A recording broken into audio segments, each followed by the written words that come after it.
remember that we're all going to die. Everybody we love is going to die. Our pets are going to die. I'm going to die. So you got to live. Make a conscious effort, just knowing like, oh, I'm alive today. You know, you may not get that tomorrow. So say I love you to everybody every day.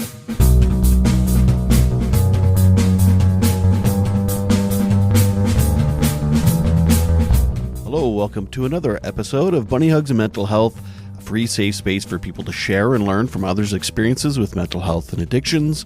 I'm Todd Redebaum, suicide attempt survivor and recovering substance abuser. Got another fascinating episode here with two guests, Lauren Carroll and Erin Morelli, and together they're known as Death Wives. So they have classes and courses on how to become death doulas, and it's all about death and how you can be supportive to people during this process of death. It's quite fascinating.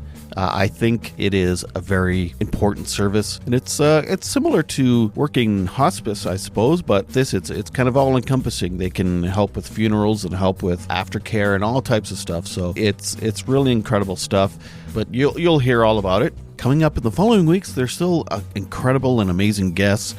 Next week, I'm speaking with a gentleman named David Grainer, and he's a stand-up comedian, and he has courses where people with mental health issues and struggles, they learn to do a 5-minute set of stand-up comedy with David, and then they do a show, and it's all very professional and very slick, and it's amazing. And so anyway, that's next week. But before that episode, there's also a Thursday episode with mental health headline hot takes with Nick and Todd on Thursdays. And of course, all this stuff is on YouTube as well.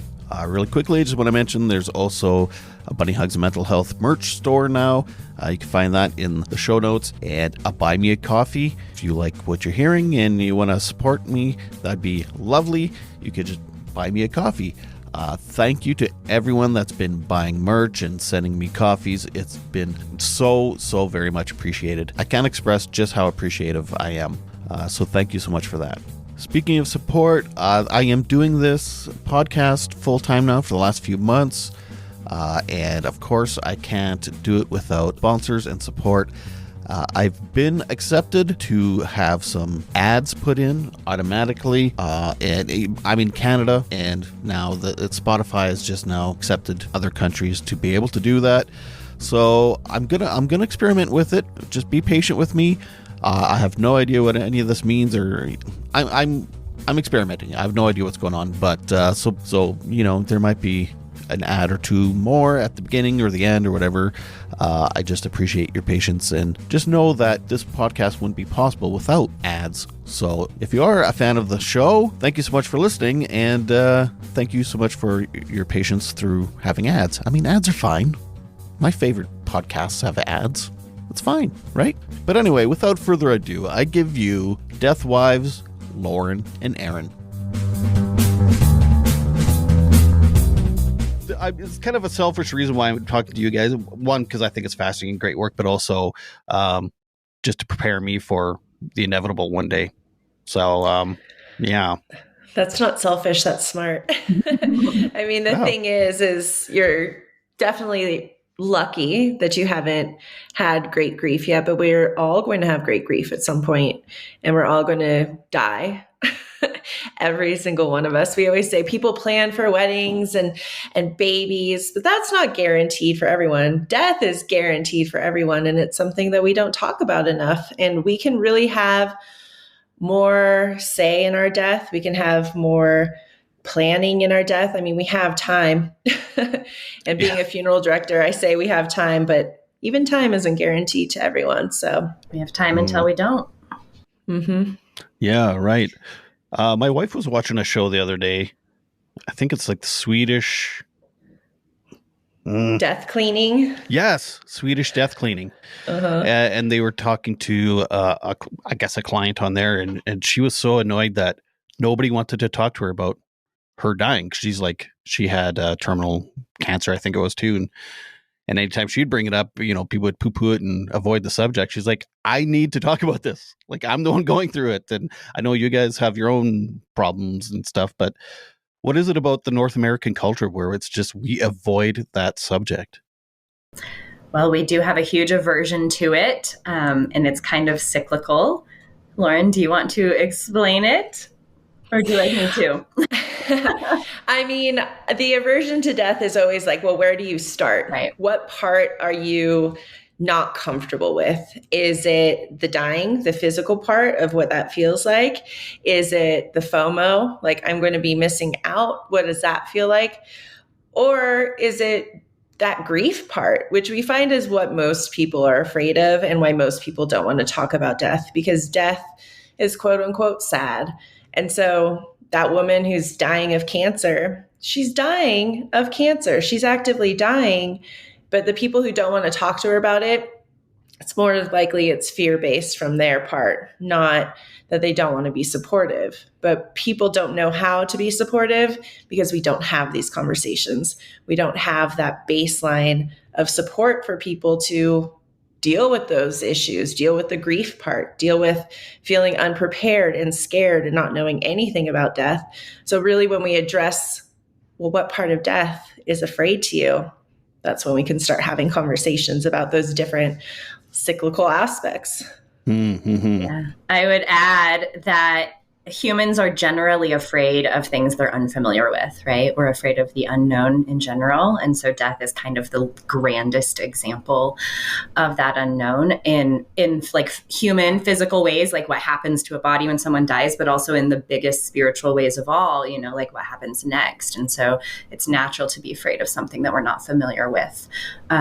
But when we look at it from a more sociological perspective, like you asked specifically about North America, because they don't have this same aversion in a lot of other parts of the world. In a lot of other parts of the world, death is still seen as very sad, but it's also seen as inevitable and as a responsibility of the community and of the loved ones to manage with honor, right? And so the difference here in America is that most people aren't very hands-on in the care of their loved ones when they're dying and at the time of death and in those first few days or weeks after death.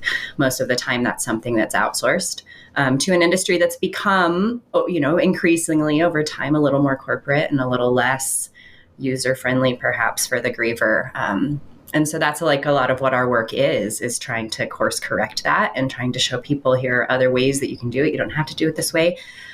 Because it is a sacred thing. And when with that exposure, right, when people see somebody that they love dying and they choose to be present and they choose to confront it with love instead of with fear, they grow tremendously on the other side of that. Their grief looks very different on the other side of that. And we always say, like, our goal is never to have it not be sad. It will always be sad. Grief is a sacred thing that's connected to death, but it's the fear part that we can change if we're brave enough to approach it with love instead. Right. Yeah. I forgot again. God damn it. Don't worry. We can talk about anything and everything about that. Shit. What was I going to say? I know I've seen some documentaries of cultures and stuff. And it's like some of them, it's like they'll actually dig up their loved ones once a year and like basically grieve all over again and celebrate their life all over again. And then, they change their, I don't know what they do, some kind of ceremonies and stuff. And then they put it back. And so, yeah, no, that wasn't, I remember what I was going to ask now. Oh my God. The meds haven't kicked in yet. I'm drinking my coffee finally, and it's like 10 o'clock here. So, okay, I know what I was going to ask. Do you think COVID has maybe made it worse because not only like, people already put their elderly people in homes and let them slowly decay in there, but in the hospitals, you weren't even allowed to be in the bloody building. Do you think COVID has made it worse around this fear? I think I was going to say, I think there's two answers to that. So I'm going to put on back in my funeral director hat when I was a funeral director during COVID, and how, I don't even want to say, it was one of those first times that I think people realized how important it is to have funerals, how important it was to see people, because it was taken away from them. And I think it was probably the hardest grief that I've gone through because I could not facilitate a place for them to see their loved one, a place for community to come together to grieve. And I think right now, more than ever, is the time for people to realize that they can have those funerals now. They can come together and grieve the person that they lost. But on the flip side of that, people did deal with death for the first time in their lives. And we had, I would say, more people curious about death and dying because they hadn't experienced it before. And for a lot of people, it was traumatic. It was not a good death. So they wanted to see, well, what's the flip side of this? How can we have a good death? How can we have beautiful, meaningful ceremonies? Because right now, I'm completely lost in my grief, feel completely isolated in my grief. And I think a lot of people, that's where they're at right now, is they just feel like, I've been isolated for so long. I feel so alone in this. But the thing is that's how everybody is feeling. Everybody knows somebody who died from COVID. Everybody has been in grief solitary. I mean, for the last 3 years, really. And so for us, I would say our business has grown because of COVID directly, and directly because of that grief that has nowhere to go. What's that called? Disenfranchised grief. And so for me as a funeral director, it was horrible watching people want to have that space and not be able to give it to them. And then on the other hand, I think death was in our face when, like Erin said, it's been taken out. It's been taken out of the home. It's been taken care of by professionals. Somebody gets sick, they go to the hospital and they die. They call the funeral home. The funeral comes and picks them up. They're in an assisted living. Family may not even be in the same state anymore. The person dies, call the funeral home, picks them up, does a cremation, sometimes just sends the ashes. I mean, that disconnect was so common that I think it took people actually having the options taken away to make them realize, like, whoa, this needs to change and we can do better. Interesting. So it kind of made things worse in a way, but by making things worse, people want to make it better, even better than it was. Interesting. Okay. I know that like when my grandfather died, we didn't have a funeral for it was 6 months later, and it sucked. It was like, you need that ceremony, I guess, lack of a better word, and getting together and grieving together, even if it's only a couple hours or whatever. It was tough. I would never, I don't know, because you see sometimes where it's like, there will be no funeral or whatever, and they request that. I would never do that to my family. No offense to anyone that's dead that did that. If you're watching, funerals are for the living. That's one thing we like to say all the time.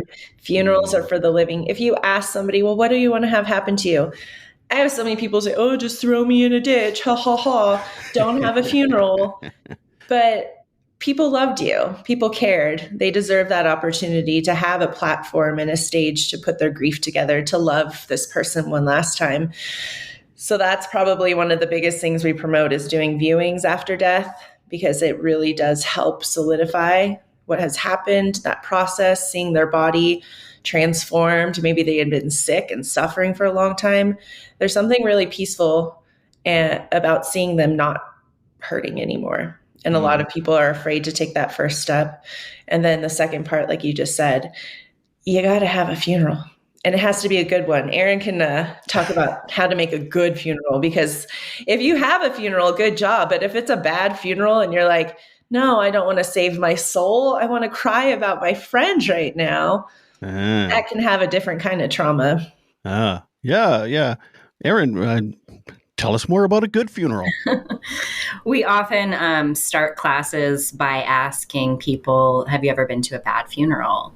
Classes? You have classes on how to have a funeral? Oh yeah, we have a whole school on death doulaship and all kinds of death education, and including how to craft funerals and how to have home funerals and the whole thing. So that's our whole mission, is we want everyone to know this, because again, like circling back to that familiarity, right?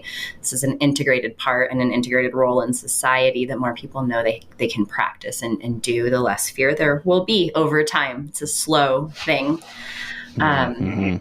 But But yeah, so we'll start by asking oftentimes who's been to a bad funeral. And, people are shy at first. And then I'll say, okay, come on, nobody's been to a bad funeral? Like where you thought maybe you were at church or you weren't quite sure whose funeral this was for because the person that they're describing isn't the person that you know. Or even worse, if they mispronounce their name or they misrepresent their beliefs or their ideology or, their sexual orientation, or we've been to these types of funerals and they add insult to injury, right? You see this group of people who are there because they need a place to grieve and remember and celebrate.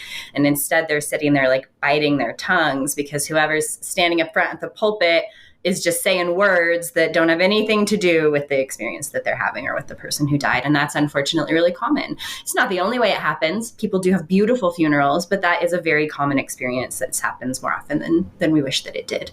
And so a good funeral is where you're creating a space where people know that this is a designated place for your grief to be okay and embraced and even like maybe provoked a little bit because we're going to be talking about this person. We're going to be putting pictures of them up. We're going to be playing all their favorite music. You try to get the community involved. If you have a good planner ahead of time, that person's asking everybody who knew and loved them to send in songs that remind them of them and a little bit about why and photos of them together, because then you've got such a wider spread to share with the community of who this person was through multiple pairs of eyes, right? Not just through one set, because we're all different versions of ourselves with different people. So at a really good funeral, everyone leaves feeling like, wow, I learned like more about them than I knew because I saw them through other eyes and other hearts. And another, important part for us of a good funeral, there's a lot of important parts. It's the storytelling. It's the idea of legacy and like, how long are people going to remember you and what is the story that they're going to remember? And hopefully you lived a life that told that story, but there's no better opportunity than a funeral to encapsulate it into words. That's, a talented funeral director or officiant is giving to this family. And they're not hollow words that they say at every single funeral. They're words that they took time to curate. And that means spending a lot of time with the family and the loved ones immediately after the death, actually being present and witnessing their grief and interviewing them about their loved ones. I've gone into a lot of bedrooms of dead people recently after their death because their family wanted to show me who they were, because it's my job to represent them, right? And so that's a thing that's full of honor, and it's also full of grief work in that week or that time frame where you're working with that family right after the death. And then the other function that's really important to a funeral is to remind people to care for each other. It's a really good learning opportunity for the whole community who's sitting there. We always say, like, look at these people in the front row, because that's usually the immediate family members, the people most impacted by the grief. And we say, it's great that you're all here right now. Thank you for showing up for this. Remember that they're going to need you in a week, in a month, in 6 months. They're going to need you in different ways. So please keep showing up for them. And on the flip side, remember that you're not going to escape this either, because death is 10 out of 10, every single person. We don't know when, where, or how, but we do know it will happen. So you're going to need that too when your time comes or when you're the one grieving, right? And so we want people to take care of each other. And if grief has any kind of silver lining, that's it. Nice. I in the same day, I went to the worst funeral and the best funeral. It was actually my grandmother. She was a Jehovah's Witness, and a lot of my family aren't, or they were kicked out. So we went to the service, and we weren't in the front row. We weren't even allowed to say anything, stand up, or do anything. So it was like all these people nobody knew. They all loved my grandmother, and they all had great stories, but we were all like, we felt almost shunned to be there. But my family knew that was going to happen. So then right after that, we had our own funeral we had a banquet place at a hotel, and then we all just got drunk and talked and laughed, and awesome. It was amazing. So it's like it was kind of fun. You needed that, right? You knew some intuitive knowing, like, this isn't going to give us the grieving space that we need the way it's being done. So we're going to create that. And that's what a good funeral is. It's like, what does this group of people, this family, this community in this set of circumstances need right now? And let's make that for them instead of something copy paste just because we're all so uncomfortable with it that we're not going to get creative. Right. And that's what I was going to say. If you take even a further back step, I said at the very beginning, we're all going to die. Why not plan your own funeral and plan the fun, write your own eulogy, decide where you want it to be? Because more often than not, people are going to follow the common road path of like, okay, we go to the church, we go do this, we go do that. Versus, you know, me and Erin have talked about this a lot. Like what am I going to have at my funeral, Erin, that is 100% Strippers. me? I mean, a margarita fountain. We've got a whole list of songs that we're going to play. The location is very important, etc. Yep. So why not, you know, I mean, if you're not actively dying, it's kind of fun to think about your funeral. I mean, what do I love the most? Yeah. How do I want people to remember me? Because you can set that stage too. Like, do not use this photo blown up at the front, please, you know, and have strippers. Sure. I know in Japan that they do that sometimes. So really? Yes. Mm-hmm. Wow. And they have professional mourners that they'll pay too. I mean, other countries know how to have a funeral. And here, you know, it's really sad. Here in Colorado, when I was a funeral director, I'd say almost 50% of people don't have anything. It's so They're sad. like, oh, maybe we'll do a celebration of life later. Or, I don't know, you know, we'll scatter their ashes in the mountains sometimes. And it's not my place to say this is really, really important. But I do try and say like, okay, well, you know, maybe in a year, just have everybody get together and share some memories. Like a funeral doesn't have to take place immediately either. Like when you said your grandpa's was 6 months later, perfect. Do it though. And if it really, really sucked, redo it. I mean, exactly like you did. Mm-hmm. We've done funerals like that too, where the family comes and says their funeral like hurt us more than it helped us. We want to redo it. See, my grandpa's was 6 months later. So the sucky part was that 6 months of waiting, because it felt like you know what I mean? I don't know. It's like you needed that closure. Not that I was like, yeah, he's there. We buried him now and all better. But yeah, we just needed that time. But so what is, actually, do you ever hear this joke? People are dying for your business. Yeah, it's a good one. Yeah. They are, quite literally. So thank you to them. So what do you do as death doulas? Are you there when people are passing and like help the family through that whole process, or is it more the planning of the funerals and all that stuff? So there's a large scope of practice. The answer is yes to both of yes and I suppose. Death doulas can do all of it, or they can say, I'm going to be, you know, it's kind of like before death, during death, or after death, if you will. And there are different subtitles for each of those types of doulas.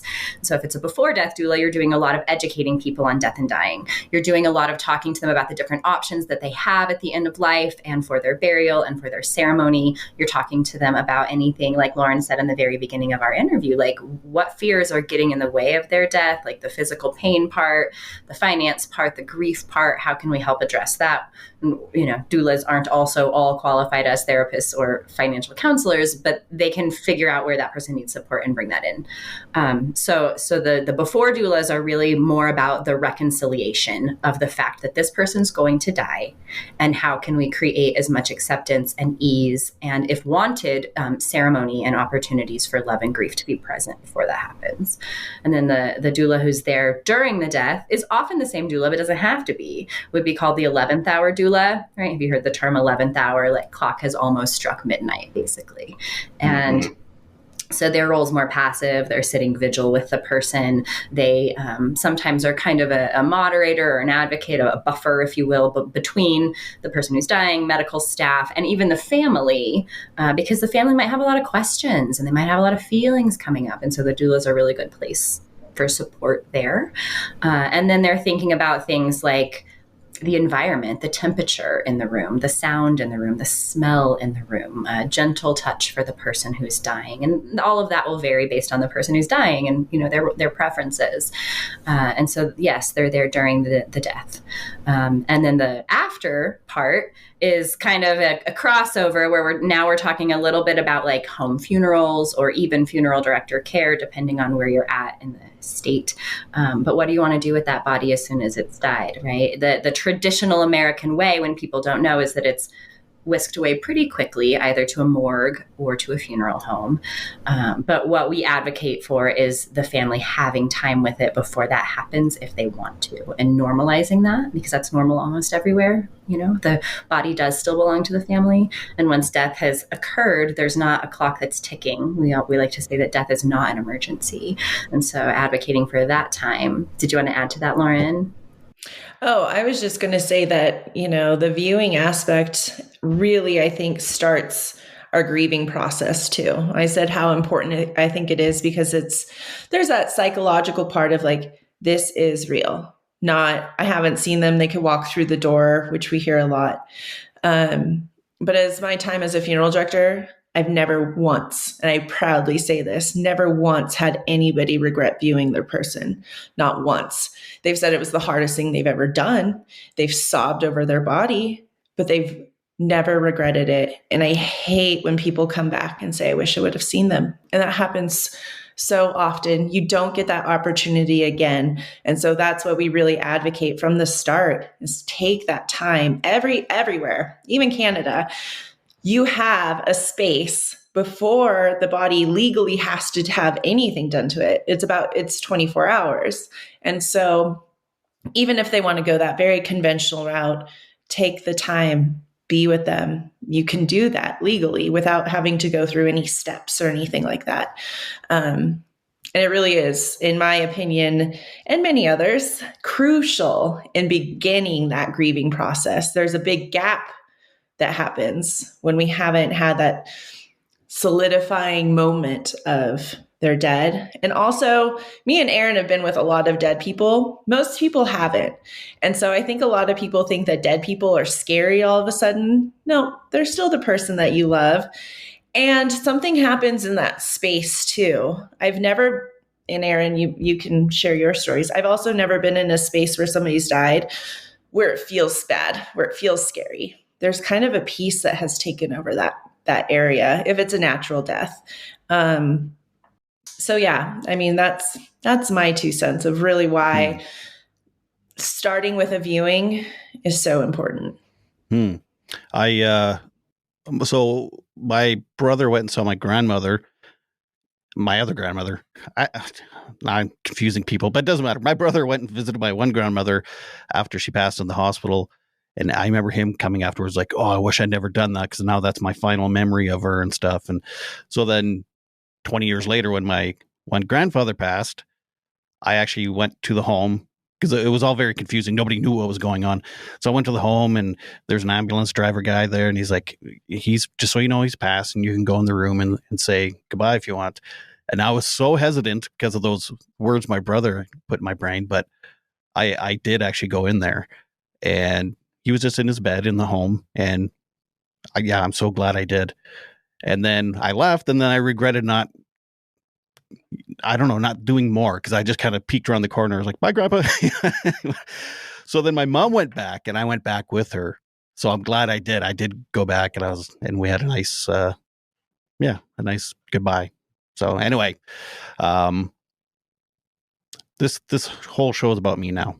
No, no, that's fine. Okay. I mean, when we start talking about grief, me and Erin always joke we don't like to tell people what we do unless we're in the right space, because everybody has some deep grief that they've been holding on to. And all of a sudden we're like the green flag. They're like, oh, you get it? Let me share everything. And so, yeah, if you need to decompress and share stories, we're here for that too. Well, I appreciate that. My most recent grief was actually a dog. And I don't know if you guys ever have to deal with animal grief, but I was holding him when he was being put down and all that stuff. And I'm so, as hard as it was, again, I'm so glad I was. And that one, ooh, that was still a little ouchy, but yeah. What if a person's a real asshole? that dies. Do you ever get that? And people are like, first, we gotta say a thing on animals. We gotta talk about pets. Yep. Oh, okay. Pets and then assholes. Before pets and then assholes, right? Yeah. We get pets because there's too many assholes in this world. We really validate animal loss and pet grief. We really validate it, and we recognize that it's not really validated. It's kind of like, yeah, kind of like my tattoo of my dog. Miss one day of work and then we need you back here. We're sharing tattoos. I've got all my animals. It's important. Yes, it is important. Here. I love it. But, sorry, Erin. No, that's okay. Animals, it sounds like for a lot of people, they're our best friends. They're our closest companions. There's an unconditional love there. There's a pureness there. We spend more time with them than we spend with most of our other companions. I mean, they sleep next to us. They're our best friends. They're our family members. And so we just want to honor that animal loss is real and significant. And sometimes, don't come after me, haters, but sometimes even harder than human loss, depending on those relationships. So, yeah. Especially if they're an asshole. We even have a class specifically about pet loss because just like we advocate for people to spend time with their human after they've died, you did that. I mean, a lot of people don't realize that they could have their pet put to sleep. I have, in America here, we have facilities that will come to your home. And so your dog will be at home. You'll be able to hold them. And that's what I've done with my last 4 pets. And I've done home funerals where you just put them on ice like you would with a person. And that also gives you time. But like Erin was saying, for some people, that's better family than they've ever had in their life. And to have that death disregarded, that's a heavy grief. We have one program called Death School. And the final project is doing community funerals. So each person has to do a funeral of someone who maybe didn't get a funeral or was misrepresented, or a lot of times it's pets. And I always have to warn, okay, if you do one on your grandma, may not cry. If you do one on your pet, it'll be a sobbing mess. Because my pets have meant so much. My dog died 5 years ago and I still can't talk about him. So, I think that, that's a huge area of grief that we're just kind of like, meh, Yeah. That one so I used to work at an animal shelter, and I mean, almost daily I was involved with putting animals down. Oh, no, I could never. Not then. Yeah. Oh. I was 18 years old. Funeral director. Yeah. Yeah. I was 18 years old. I think I actually had no idea, but I was creating a lot of trauma in myself at that time. But, so I knew what to expect when my dog was going down, but still it was I don't know. It's still ouchy. That's a hard job that you did. It's a hard job. There's got to be some grief there. It was hard. I remember sobbing to my grandmother one day about my job. Actually, this show's all about my grandma now. Anyway, and she said it takes a very special person to do the job that you do, and it's almost like a sacrifice because you are so empathetic and kind and whatever, that that's your sacrifice to have to do this. And I was like, nah, why can't assholes do this? No. So it's what happened. Pardon me? For the animals' sake, they deserve empathy and kindness instead of assholes at the end. Yeah, no, that's true. I know. Yeah. Bunny Hugs and Mental Health is supported by Co-op. I've been a member of my local co-op, Sherwood Co-op, for about 20 years.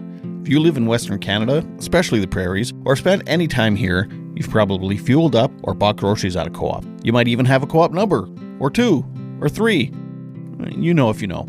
But co-op is not just a gas bar or grocery store. Although co-op is those things too, it's a different kind of business. Co-op members are owners and success is shared with everyone. Your co-op doesn't benefit one person or one corporation. Your co-op was built for everyone. Your co-op was built for your community. Learn more about co-op and find a location near you at co-op.crs. One thing I've learned through my experience with mental health and addictions is you never know what you need to hear until you hear it. Make sure to rate and review on Apple and to tell as many people as you can about the podcast so others can hear something they need to hear from one of my guests. After all, this is a free mental health service, which is a rare thing, so why not share with as many people as you can?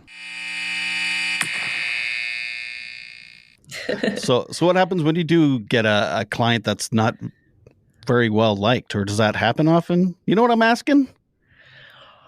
Yeah. Who wants to answer, Erin or me? Or they're Well, controversial. yeah, it's a sad thing. A mild example of that might be like nobody comes up for the open mic, right? Like you're doing a funeral and nobody wants to come up and talk. That hurts. And so I always try to encourage and plant seeds early on, letting people know to prepare for that, and that's like an expectation to avoid that from happening. But nothing personal. You're just all shy. We've had funerals. I mean, we can talk about Susanna together, Lauren, an example of someone who we really wanted to honor, but who didn't have a lot of people who were going to come and celebrate her. And it wasn't because she was an asshole. It was just because she was isolated. You know, she just wasn't someone with a lot of community around them, which is a sad thing that we see at the end of life.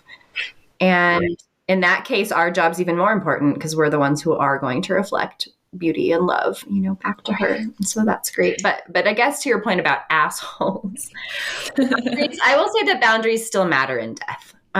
We are making a lot more concessions for people, right? Where it's not about us when we're working as doulas or a funeral director. You are expecting people to have big emotions, and you know that those emotions have nothing to do with you, right? And so that's okay.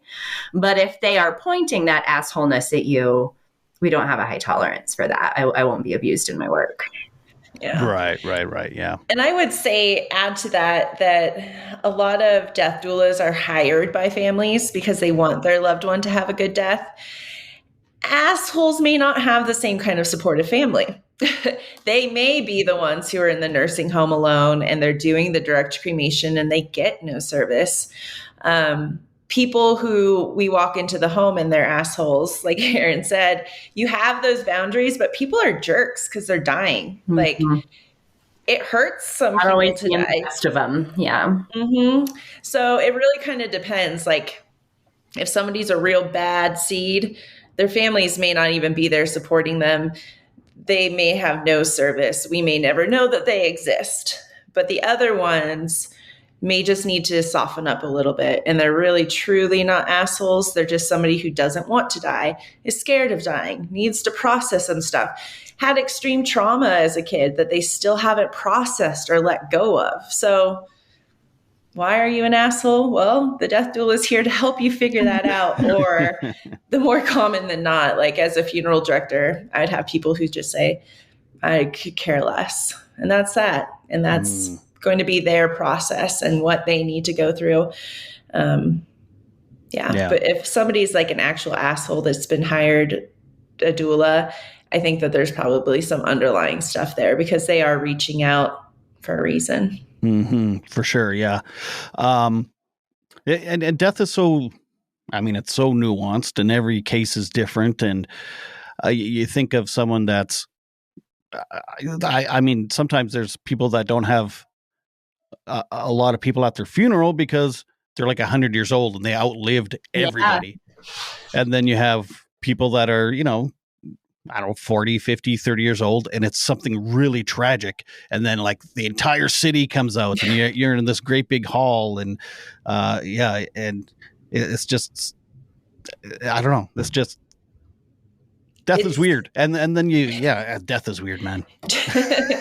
Sometimes it's hard for both of us when we have those funerals. Like she was mentioning Susanna, who was an absolutely gem of a human and had been isolated because of her illness for so long. So she didn't have community. She didn't have people. I mean, we invited our friends who knew that we were working with her and had kind of heard her stories. So we were like, you know, come on down. But yeah, that's definitely hard. But again, you can have a funeral at home, you know, especially if you are not welcome in a space, but you still want to grieve that person.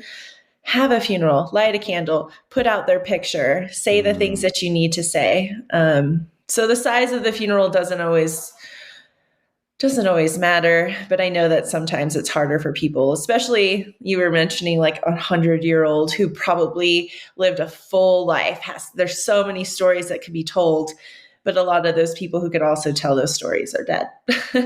So that's where the legacy work comes in with the death doula.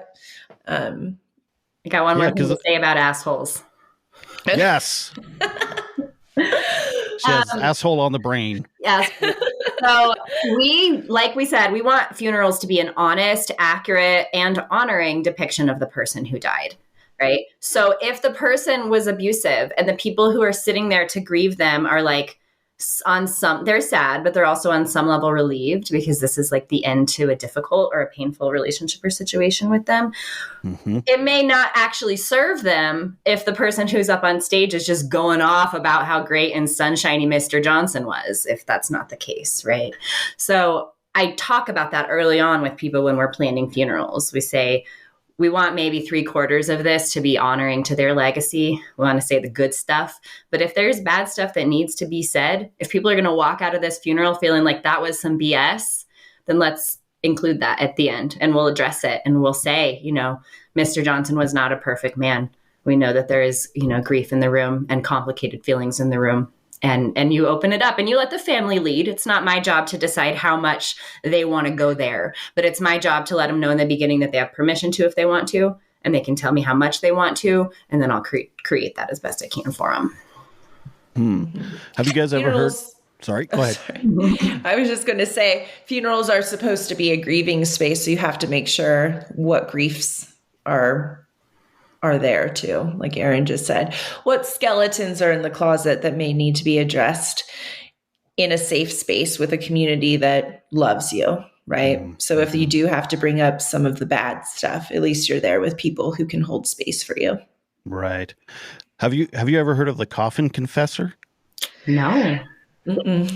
Google that book. So he's a guy in Australia, and I interviewed him on the podcast actually. And people hire him to go to their funeral and like out people or like if they like the one guy, he was like 80 years old and he had like a sex dungeon in his house, and he's like, he hired him. So like, when I die, you come in, dismantle everything, get rid of everything. So the family comes and doesn't find it. And like, he just does all these, sometimes it's hilarious and other times it's just, I love that. We tell doulas to be aware of that. That is something that a doula will bring up to a client. Say, hey, when you die, do you got any unmentionables anywhere that need to be taken care of before your mom or whoever comes in and starts like cleaning out the space? Because back to the Swedish death cleaning, we do have to clean out people's stuff when they die, right? We really do. And so that's a self-loving thing to do, to think about ahead of time. Like, okay, what do I want people to find and not find? It's also loving to them what you want them to find and not find.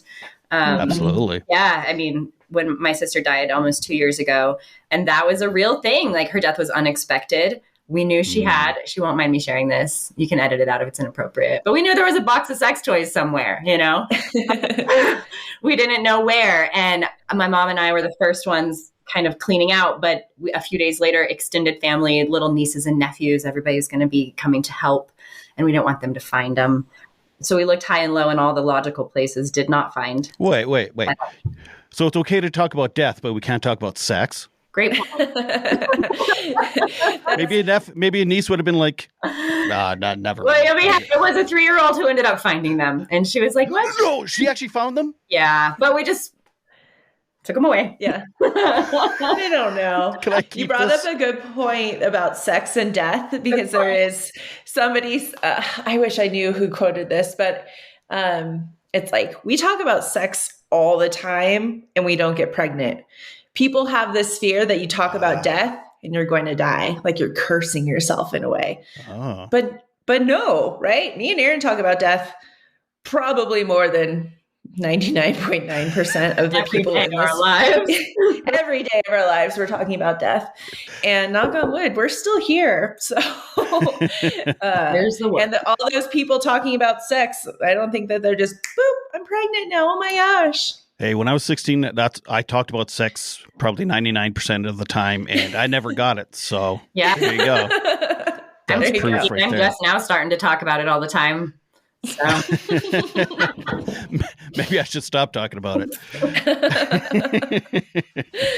But it's true. Yeah, it's inevitable, death, and it's so.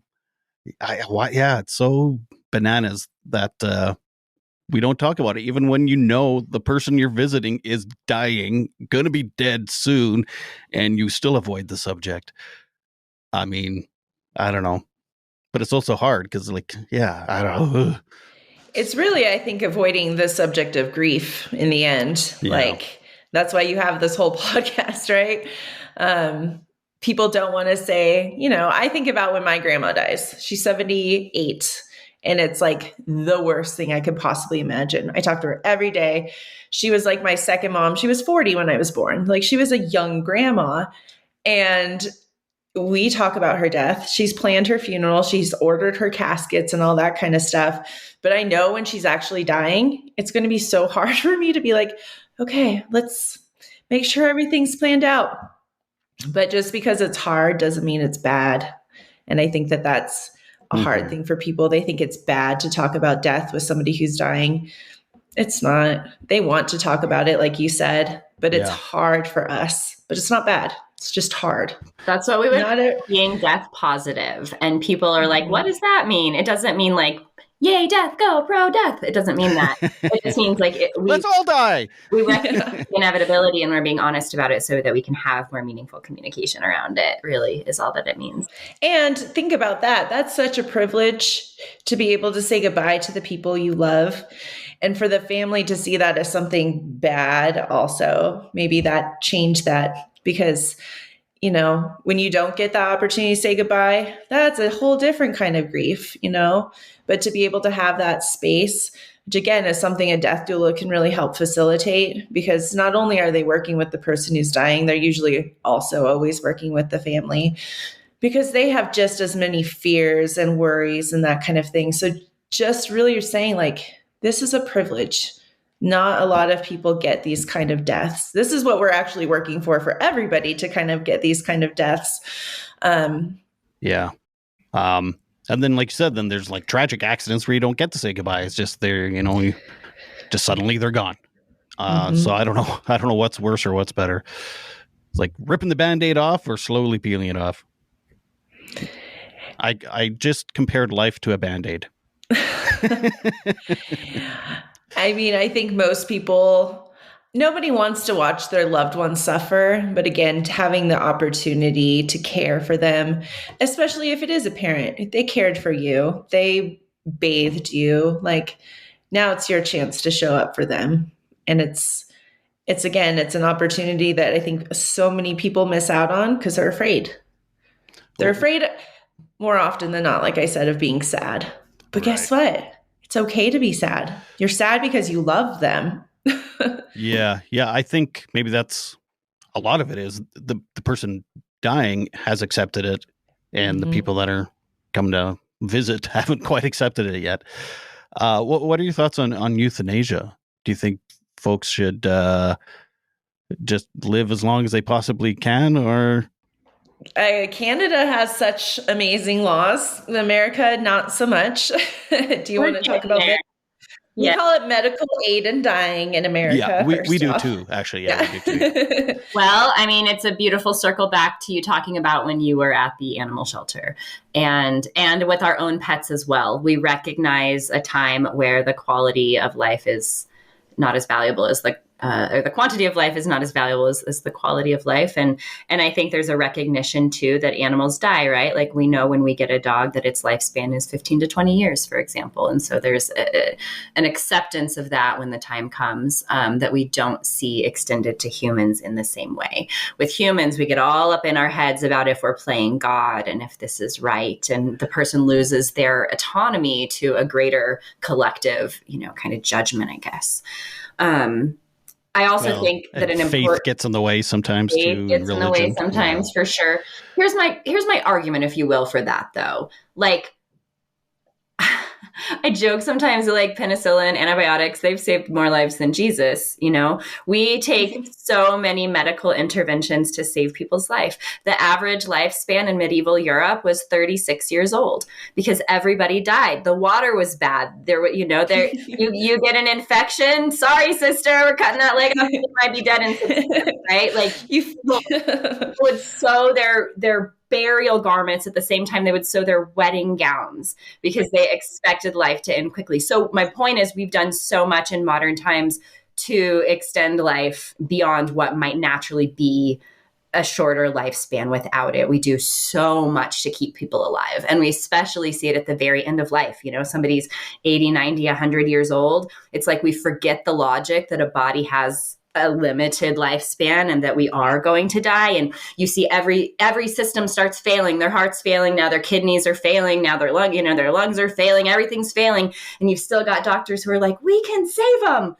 Yep. That's not what the body's trying to do. It's not what the soul's trying to do. That's not what the spirit's trying to do. So it becomes a really complicated conversation. Like, where are those lines? I don't know. I'm not qualified to say where those lines are. I think they probably vary for each person. But autonomy matters. What the dying person wants is, I think, what matters. Now, should we just be handing out prescriptions for everyone to go get these medications because they're having a bad day? No. Like, it's more serious than that. Here in the States, you have to have 2 terminal diagnoses from 2 separate doctors, both saying it's unlikely that you're going to live more than 6 months. So death is inevitable. Death is inevitable. And it's just a mercy of saying, you know what, these last 6 months or however long are going to be crippling. They're going to be progressively harder for me and for the people who love me.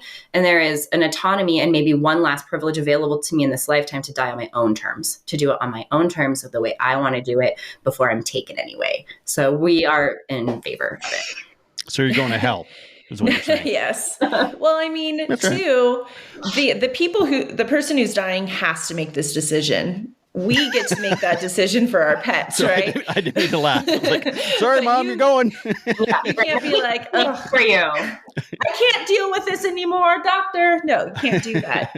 But have a meeting Erin next week. We can't. Yeah. This is like getting kind of inconvenient. But when people are terminally ill, most of them feel powerless, right? They can't control anymore what's happening to their body. They can't control anything. They can control this.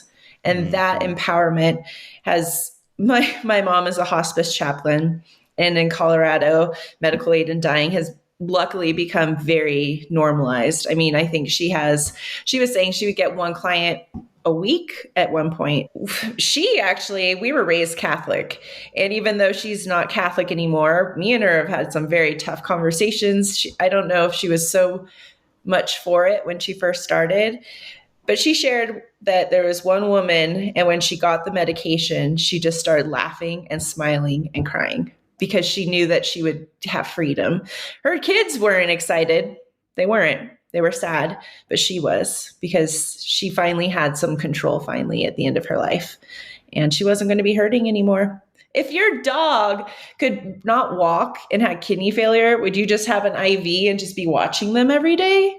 No. Yeah, I know. It's so weird. It's almost like it almost turns into a pissing contest. How long can we keep this person alive or this thing alive just because we can? It's like, and what's that quality of life for somebody that you have loved for so long and you just can't let them go versus knowing that their body is trying to leave so bad? Yeah. And that's playing God just as much as medical aid in dying or euthanasia would be. Ooh, shots fired. So in Canada, there's the talk of, for mental health or mental illnesses and mental health reasons, doing MAID. The government's done it and then taken it off the table and then put it back and taken it off because it's just so controversial. It's a slippery slope. Yeah, that's what I was going to say. That's the slippery slope there. Yeah. And so now just the other day, they decided they're going to look at it again in 2027. So I think we'll circle back to this. Yeah. What year is it? Next election. Okay. Put it on them. Let's put it on them in the future. The world is later. Yeah. And I've talked to people that have applied for it for those reasons. And I've talked to a psychiatrist who was against it. And it is, man, it's, I don't know what to think, but. Is it accurate that is available in Sweden? I've heard that. Yeah. I've read articles where it's some Scandinavian countries. Yeah. Mm-hmm. And I mean, depression can be a chronic illness in a way. I mean, if I don't want to say I'm for or against it because, like Erin said, it is a slippery slope. Mm-hmm. But if it's something that they want to do and it's been something discussed about for 6 months or however long it needs to be, then again, that's their choice. Suicide is you have to apply though. So a whole board of people decide whether or not you. Exactly. It's not something that this person is taking lightly. Mm-hmm. I think that we have a pretty serious epidemic in America with suicide and drug overdoses right now because we just don't have the support for people. Mm-hmm. And it's a decision that's made quickly and lightly. So the difference between that and, I don't know, I just want to say like the medical aid in dying in people who have had chronic illnesses, which I think chronic illness leads to depression and mental health stuff. So maybe they do have a chronic illness that they're going to live with for 20 years, but that quality of life isn't there. So do they qualify? You know, that's the slippery slope part of the why and how hard do you really need this and want this, but who gets to decide it? And unfortunately, sometimes they decide it for themselves because nobody's listening and nobody can help.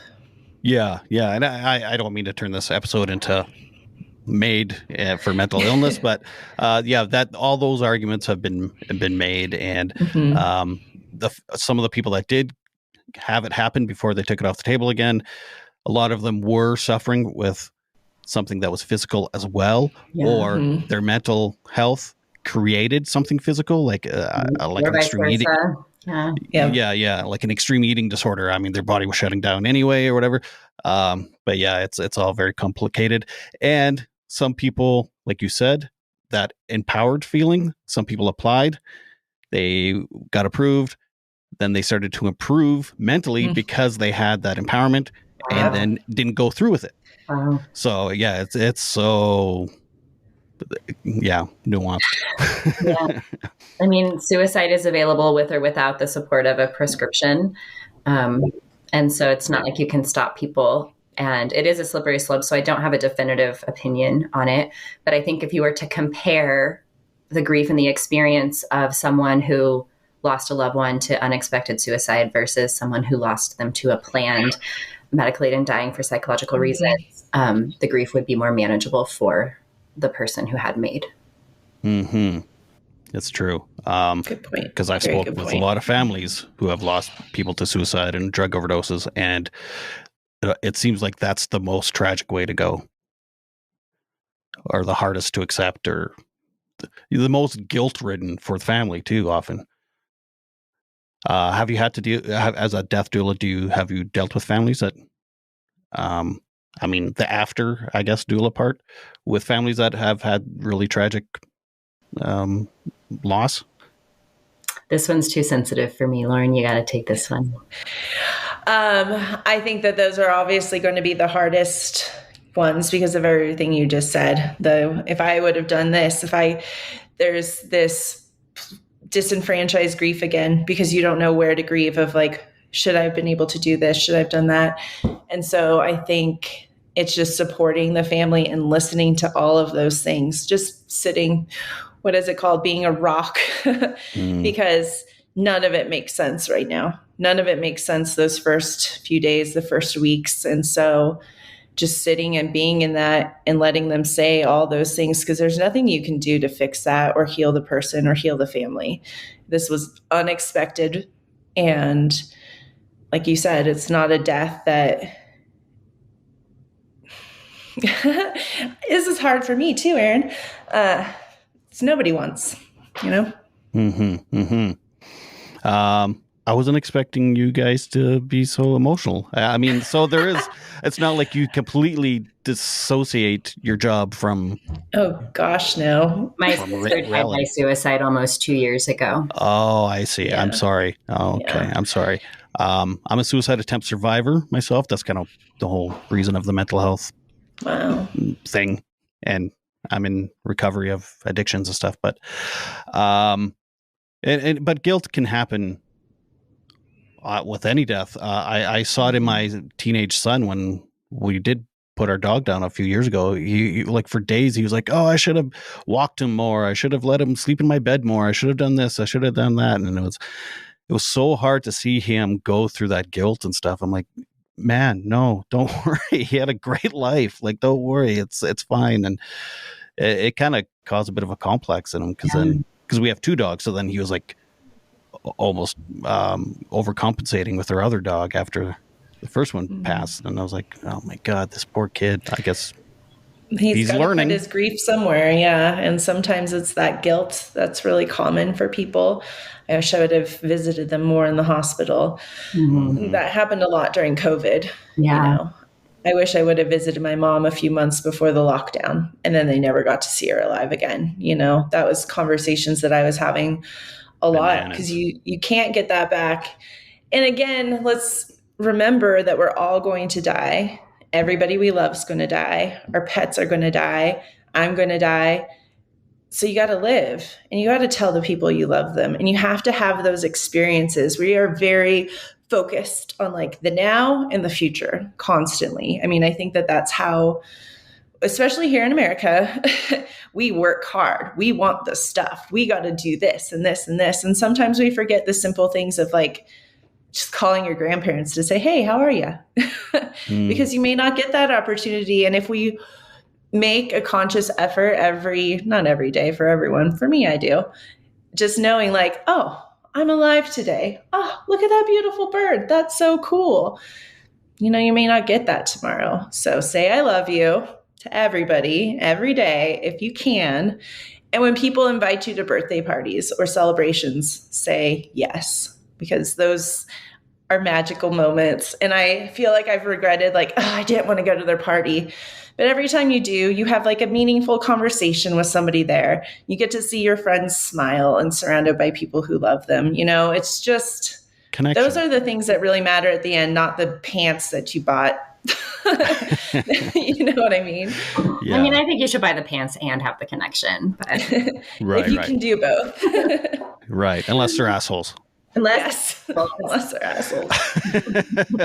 So it's funny. I mean, again, it's like, it almost seems like a paradox. Like the more you're accepting of death, the better a better life you'll live, because you'll appreciate your life more. That's the big lesson at the end of it all. Yeah.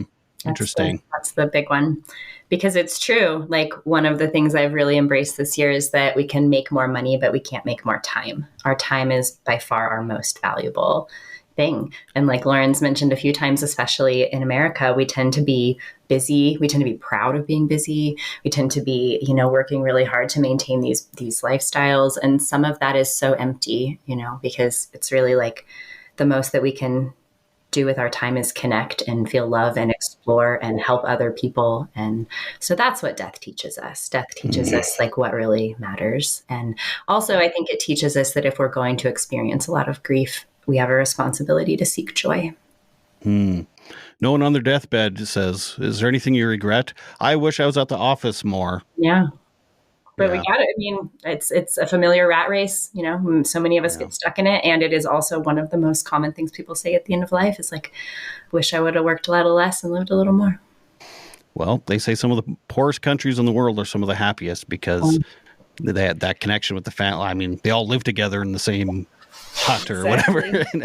Well, and look at their death traditions too, because they are so involved and so loving.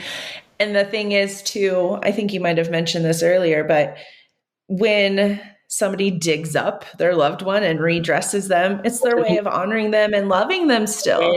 And here we're just kind of like, oh, they died. Let's not talk about it and let's get back to work. Yeah, let's bury them on the edge of town. Yeah. People are shocked by that. It's an Indonesian tradition that you're referencing. I can't remember what it's called right now. And it's every 3 years that they dig them up and they give them new clothes and a little bath. And like, they're not afraid. They're like, their favorite foods. Yeah. For like a week, they hang out.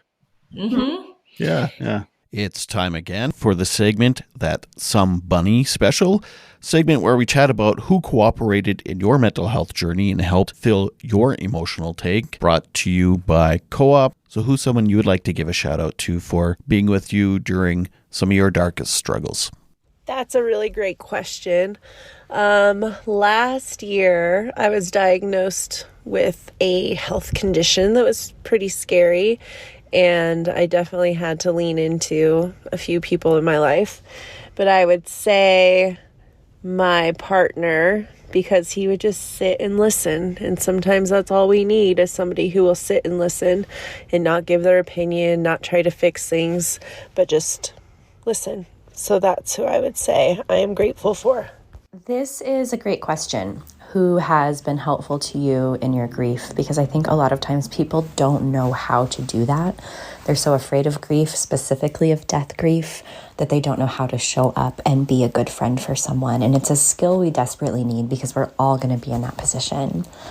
I could give a lot of examples of people who have supported me through my grief, but I want to use the example of my business partner, Lauren, because I experienced a really unexpected, terrible grief, suicide of my sister a couple of years back, and Lauren had to keep dealing with me on a day in, day out basis. We were still running a company together, and I was experiencing such extreme feelings, from guttural, can't go on sadness to rage. My mind was, not operating anywhere near how it had operated before the loss. I was a trash business partner for a few weeks or months. And because she understands death so much, from her personal and her professional experience, because she understands grief, she was able to hold a lot of space for me through that, hold a lot of space for me not showing up as my best self. And rarely did I feel like she didn't judge me, and she was patient. And there were times when she maybe needed to give me some boundaries, but it felt loving and safe. And that is what we need. We need to feel safe and loved when we're in our grief. Is there anything I didn't touch on that you guys wanted to mention before we go? Do you want to talk about all of our classes, since you had no idea? Yeah. Any of that stuff. Or that's what we do. We are teachers first and foremost, before we're death workers. We run a school called Death Wives, and we teach all of this at length. We have everything from, 1 hour recording classes that you can purchase on demand on our website to 6-week-long programs. We have a combination of in-person training. We're kind of very, very slowly touring the U.S. and offering training in different cities. And then Death School is kind of our bread and butter. It's our program that talks about all of this. It talks about the cultural implications of burial. It does a lot of comparison between other places and here to show that the way we do it, we think is normal, but it's not really normal. Then we talk a lot about death doulaship, funeral directors, the professional industry. And then we end with more esoteric quandaries: what happens to the soul, reincarnation, near-death experiences, belief systems, worldwide around the other side. So that's kind of what we do. And we're probably 95% teachers now, and we'll still take cases here and there, but we can do more good and spread more impact by teaching other people to do this, because there are way more people dying than there are death doulas. It's our favorite thing when we have a student reach out to us and say, I just had my first family. I mean, that's why we do the education. We can't meet every family. We need a community of death doulas and death workers to step in, because the more people start remembering that death is part of our life and that we can make it sacred, because it is. We celebrate birthdays, right? We celebrate weddings, but we don't like to celebrate death, even though that's like the final chapter of this person's life that lived fully. We still have this disconnect. And if we can clear that disconnect, then I think that opens the space for grieving to really start happening. And grief is a whole other 10-hour conversation.